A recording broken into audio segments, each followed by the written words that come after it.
Pessoal, estamos aqui então agora para falar com vocês, com o Dr. Herbert, do Prova Limpa. E como eu tenho falado, né, nós não estamos aqui para defender posição, nenhum professor, nenhum curso está aqui para defender anular ou manter concurso ou adiar. As defesas, obviamente, são com base nas convicções, nos elementos de prova, né? E conversando com o Dr. Herbert, ele estava me falando, né, sobre o posicionamento dele, da complexidade sobre a anulação da PRF, suspensão. Afinal de contas, ele já está há muitos anos no mercado, né, de concursos públicos e já trabalhou muitas vezes uma situação como essa. Em primeiro lugar, seja bem-vindo, muito obrigado por aceitar nosso convite, Dr. Herbert.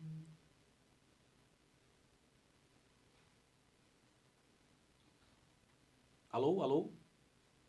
Eu que agradeço, professor. Estamos sempre nessas parcerias para essa nova polêmica da PRF e, na sequência, já uma nova polêmica que é a PF, né? Então, vamos ver como é que nós vamos atuar nessas duas situações. Primeiramente, a PRF, que é o que está em voga aí, o que já aconteceu. E depois, de repente, se sobrar tempo, a gente fala sobre a PF também.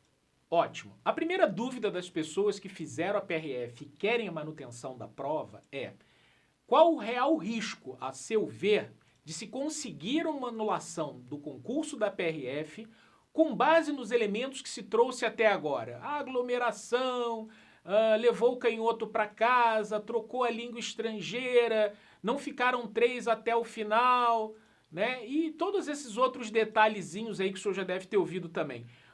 Por que o senhor acha que é complexo e qual o risco que acontece?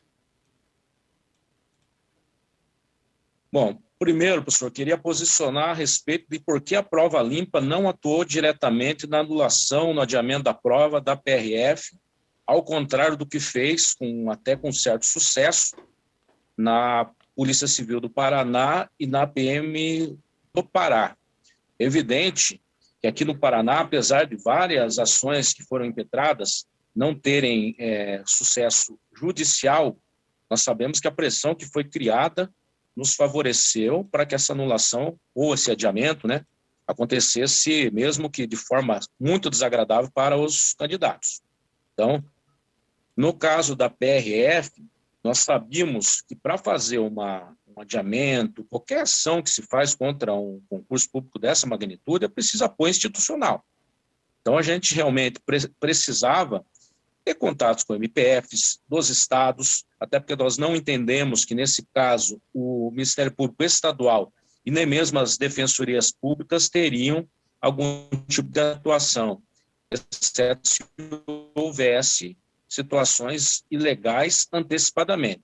Qual que era a situação? A gente sabia que a pandemia poderia prejudicar o concurso, através desses deslocamentos que existem em candidatos, a própria realização da prova, enfim. Mas a gente entendia que, nesse primeiro momento, para fazer qualquer tipo de ação, é preciso um apoio de instituições, de órgãos, associações de delegados, sindicatos, mesmo e principalmente o Ministério Público Federal, que depois da ação do Dr. Moura em Brasília, acabou ficando claro que o MPF não iria atuar.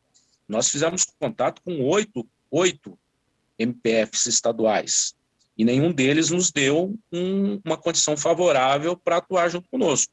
Então, nós entendemos que seria uma luta inócua, a não ser que houvesse uma grande mobilização, né, para adiar a prova da PRF. Então, o que aconteceu, de fato, foi que a PRF aconteceu, a PRF teve continuidade na prova, justamente porque a mobilização não foi tão forte e não tão grande das instituições que deveriam fazer.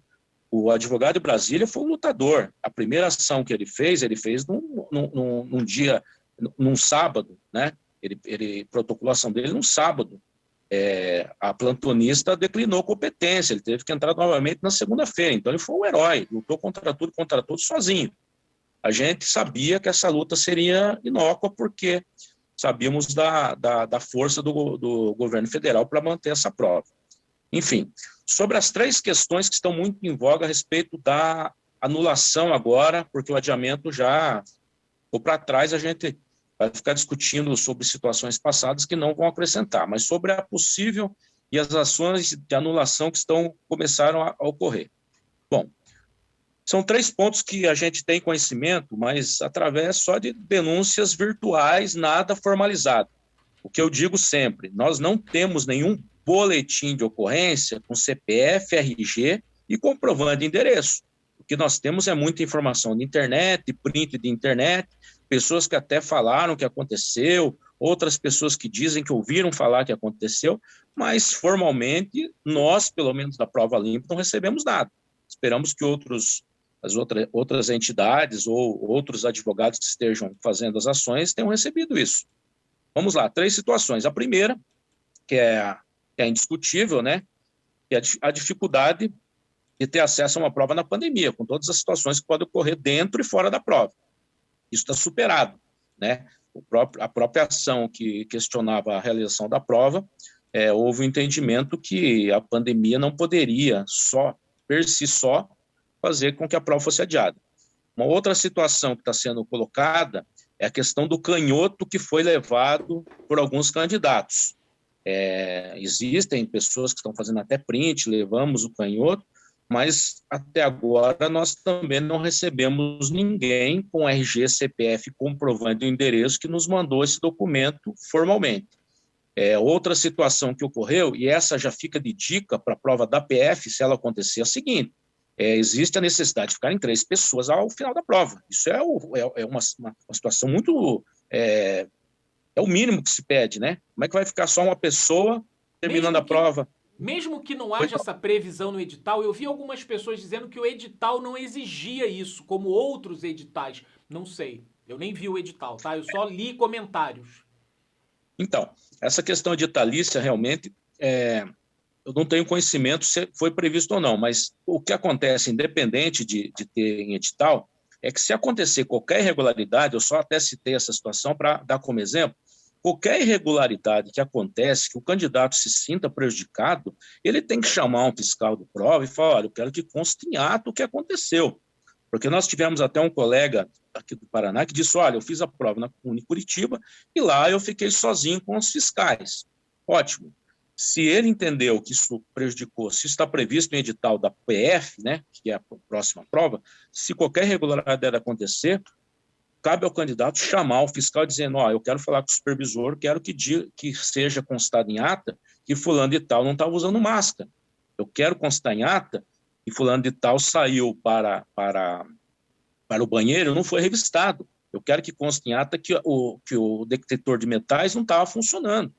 Porque se a gente não tiver essas informações constantes em atas, e eu espero que tenha, né, na prova da PRF, eu acredito que fica muito difícil depois formalizar, porque, ao contrário de uma multa de trânsito que você leva, que tem uma presunção de veracidade, quando você vai dialogar com o poder público, se você não tem alguma coisa formalizada, fica muito difícil comprovar. Então, esse é o ponto que acho que está tentando, vamos dizer assim, que está pegando, né, na gíria, sobre a questão da anulação da prova. As pessoas também, eu acho que eu tomei conhecimento que algumas ações estão sendo propostas no sentido de anular a prova porque houve troca na prova de inglês por espanhol e português, e inglês e vice-versa. É lógico que isso prejudica o candidato, mas a supremacia do Estado, ela é evidente nesse caso. Por mais que o candidato teve um prejuízo, e eu acho que é um prejuízo muito grande, isso não se pode negar, eu acho que as pessoas devem procurar realmente seus direitos nesse caso, eu entendo que é pouco plausível que vai haver uma anulação de prova por causa de troca de linguagem da prova. É evidente que traz um prejuízo, eu me sentiria bastante prejudicado, eu me sentiria bastante ofendido dos meus direitos e procuraria realmente pedir uma anulação. Só que se você sopesar o interesse público da realização de um concurso para 300 pessoas que se deslocaram também no meio da pandemia, correram riscos, e depois alegar que essa anulação de prova vai se dar por causa de uma troca de linguagem, eu acho pouco provável. Por outro lado, eu entendo que é melhor você correr atrás do seu direito do que ficar na internet reclamando de isso, daquilo e não fazer nada. Então, eu louvo a atitude de quem entrou com essa ação, para que pelo menos, no mínimo, né, esse tipo de erro não ocorra mais, e se for o caso, até pedir a devolução do dinheiro e algum tipo de outro prejuízo que teve da inscrição. Mas, repito, os 3 pontos que as pessoas estão reclamando. A questão da troca da linguagem na prova. Prejuízo há, indubitavelmente há um prejuízo para o candidato, mas eu acredito que esse tipo de argumento para anulação da prova não vai ser recebido. Sobre a questão das situações que ocorreram dentro dos locais de prova, dentro das salas, também eu entendo que, se forem formalizadas, se tiverem testemunhas, se forem muitas pessoas, e como eu brinco na área criminal, com RG, CPF e comprovante de endereço, que realmente formalizem as situações, aí é uma esperança, sim, dessa prova ter algum tipo de consequência e, entre elas, uma possível anulação. Fora isso, muito difícil. A supremacia do Estado, nesses 15 anos que a gente advoga em concurso público, ela sempre prevalece. O candidato realmente tem uma série de dificuldades para comprovar o seu direito, e depois de comprovar o seu direito, ele tem dificuldade em fazer frente aos direitos do Estado, que, com certeza, quer fazer com que esse concurso seja válido, e com os candidatos já entrando para a Polícia Federal, para a Polícia Rodoviária Federal, no ano que vem, porque o ano que vem é um ano de eleição, e realmente vai ser muito importante que essas pessoas estejam aptas a se tornarem funcionários públicos de fato. É verdade. Doutor, eu queria dar 2 recados. O primeiro deles é institucional nosso, para convidar as pessoas que estão nos assistindo a participar do mega evento Semana de Revisão da Polícia Federal. Com prova adiada ou prova mantida, dia 12 de maio agora, domingo, começa o evento. Vai ter o desembargador William Douglas, vai ter o ex-auditor do TCU Vitor Ribeiro, além dos professores que vão dar 11 aulões, inscrição gratuita, 100% online gratuito. Na descrição desse vídeo tem o link para você se inscrever gratuito. Agora, o segundo é um pedido que eu quero fazer ao senhor, até por causa do tempo que nós temos para esse tipo de vídeo, que era se o senhor tem disponibilidade de nós fazermos uma live amanhã. Aí, quando eu falo em live, as pessoas participariam nos comentários com as suas perguntas e a gente passaria as perguntas para o senhor, nesse mesmo formato aqui, né? Nós decidimos fazer primeiro esse vídeo para o senhor poder, com calma e sem interferência, colocar a sua posição, né? E eu tenho falado sobre isso, que a gente defende e abre para os dois lados, né? Eu, particularmente, já falei várias vezes, eu nunca fui a favor que as provas acontecessem. Eu acho que, pelas falhas que ocorreram, a prova deveria ser desfeita, mas tudo que o senhor falou aqui é ponderado e eu avalizo também. Não que eu seja alguém de importância, mas é a minha opinião, e já que estamos aqui falando, é a minha opinião. Então a minha pergunta é, o senhor tem possibilidade de marcarmos uma live em que os internautas possam participar, trazendo as suas perguntas, as suas dúvidas? Eu coloquei algumas coisas que eu li nos comentários, mas nada melhor do que o internauta poder passar essa pergunta direto para o senhor. Como é que está o seu horário aí?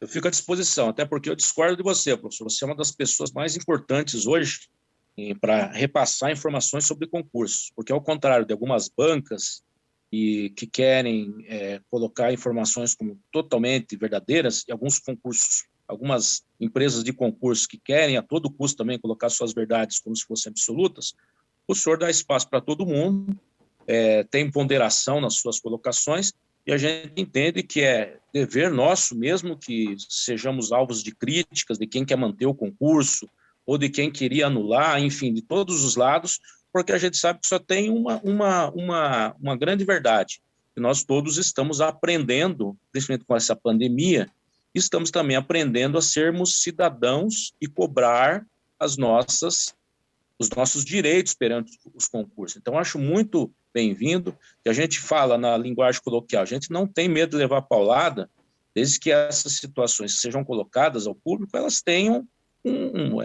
batam asas e saiam da internet, porque a gente ficar debatendo na internet, ficar dizendo isso aconteceu, isso aconteceu, eu faria isso, não adianta nada. O que a gente tem que fazer, a gente tem que ter esse diálogo, mesmo que em algum momento seja um pouco mais ruidoso, um pouco mais agressivo, mas para crescermos como democracia e fazer com que realmente o concurso seja público. Não adianta a gente achar que o concurso público vai ser totalmente isento de alguma ilegalidade ou, infelizmente, até fraudes. Então, fico à disposição e realmente a gente sabe que essa vida do concurseiro não é fácil, é uma luta constante, alguns desistem no meio do caminho, mas quem está aí para estudar e quem está aí realmente para conseguir a sua vaga, se continuar insistindo, se continuar lutando pelos seus direitos, uma hora ela chega. E o senhor, que tem mais de 20 anos de experiência nesse tipo de preparação, sabe muito melhor do que eu, que quando a vaga chega, ela chega e todo o esforço é recompensado lá na frente. É bem verdade isso. Agradeço muito a sua disposição. Então, eu vou divulgar amanhã, quinta-feira, live com o Dr. Herbert do Prova Limpa. Curiosidade, última curiosidade. Da onde saiu o nome Prova Limpa? A Prova Limpa surgiu em 2004. Ela congrega 5 princípios da administração pública, que são legalidade, impessoalidade, moralidade, publicidade e eficiência. Uma questão de marketing a gente chamou de Prova Limpa, mas a eficiência realmente tem sido um dos princípios que estão sendo compurcados aí nas últimas provas, principalmente durante a pandemia. Mas Prova Limpa é isso, são 5 princípios da administração pública devem ser norteados e devem ser respeitados em todos os concursos. Por isso, a Prova Limpa teve esse nome lá atrás. Achei muito bacana. Muito obrigado, Dr. Herbert. Nos falamos amanhã na live. Um abraço.